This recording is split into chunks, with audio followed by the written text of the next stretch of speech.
I have a lot of respect for him. However,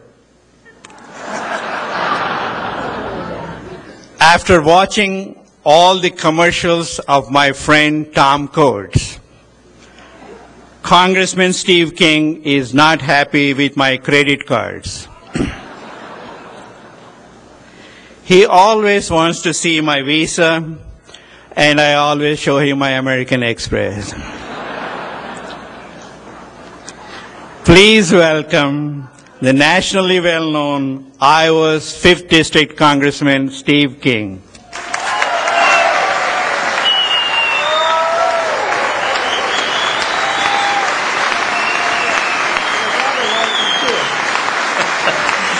Wow, thank you. Thank you very, very much. It's going to make me blush here. Oh, thank you so much. I have so much to be thankful for, and we all do. I just was reflecting on Sunday. Marilyn and I went to church, and same church where we were married over 38 years ago.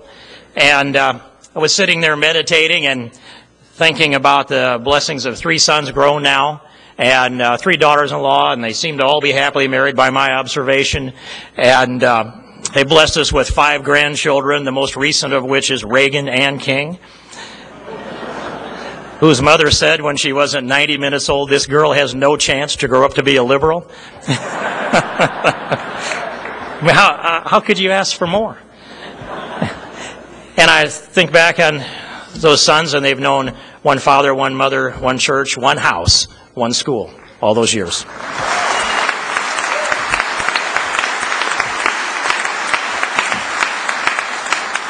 And I could not have written it up any better than that, and neither would I have had the audacity to make such a request at the early stages of my life. I just look back now and I'm thankful. And I'm thankful also for Terry Branstad, who made an appointment to the state Supreme Court, 3 of them as a matter of fact. I'm awfully glad those vacancies were there to fill, and I thank all of you for your efforts in doing that.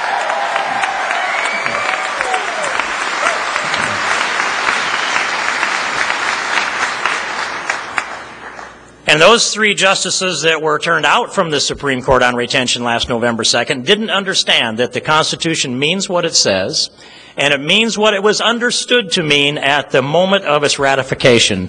And we need to hold all justices accountable for such a standard.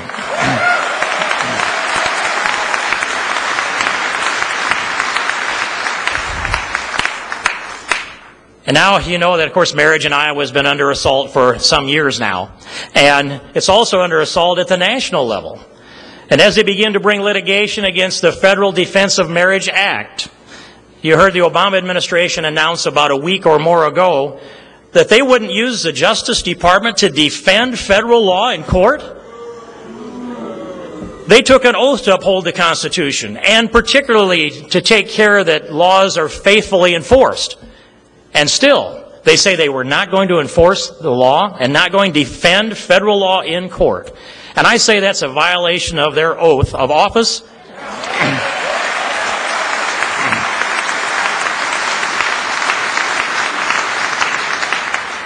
So in the first few minutes after that announcement, I got out my little BlackBerry and typed in a little tweet, because if you make a conviction, you might as well tell the world it's a lot easier to keep it. And I announced that in our new open rules in the House, when the appropriations bill comes out to fund the Department of Justice, which funds Eric Holder, he is not going to need that money that he would otherwise use to defend the Defense of Marriage Act, so I'm going to bring an amendment to cut that out of his budget.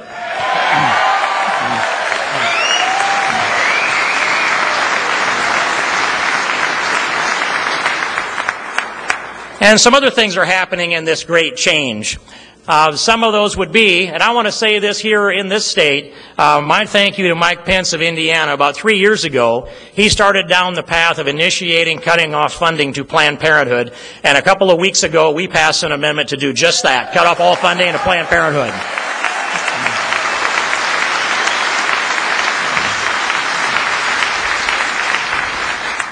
And you all know that I've been fighting Obamacare. We can't afford it. You know all the things that it does to our health care. And I could go through that whole list, but you know most all of that. I came to the conclusion months ago that it needs to be repealed. I introduced the repeal.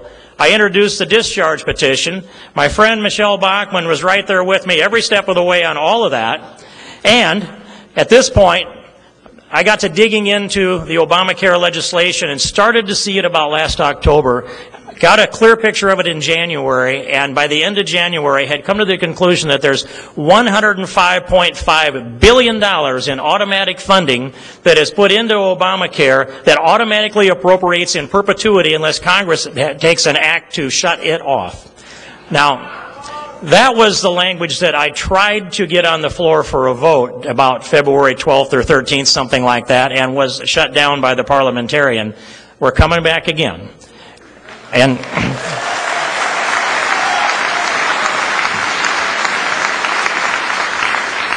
so I sent out a memo a couple of days ago that's this, to our leadership and all, and that's of all of the appropriations bills that come, any bill that funds Planned Parenthood or any bill that funds Obamacare, I will vote no. That's my commitment to you and all of you.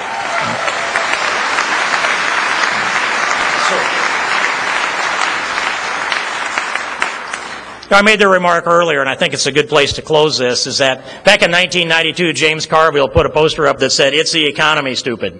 Well, we're in a bad economic time, I recognize that, and we will get this solved somehow. America's resilience will bring us out of it.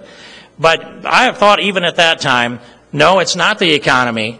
It's really our culture. It's our faith, it's our families, it's our liberty, it's our freedom.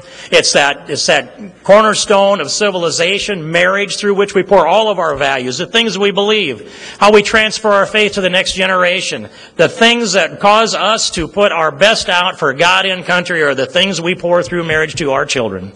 And we cannot let it come under assault and cannot be defeated in Iowa. And we can't let it happen in the court or at the federal level either.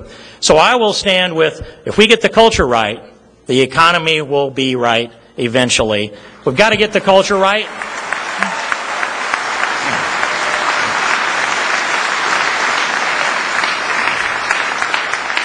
You have some really good leaders emerging here tonight, and my ear is tuned to their vision for America's destiny. And I really like this full crowd here tonight, the full parking lot here, all of the involvement that we're going to see from Iowans all the way up to the caucus and beyond. You have in your hands the direction of America's destiny. And thanks to your work and thanks to your prayers, America is going to get turned in the right direction again. Thank you all very much. God bless you.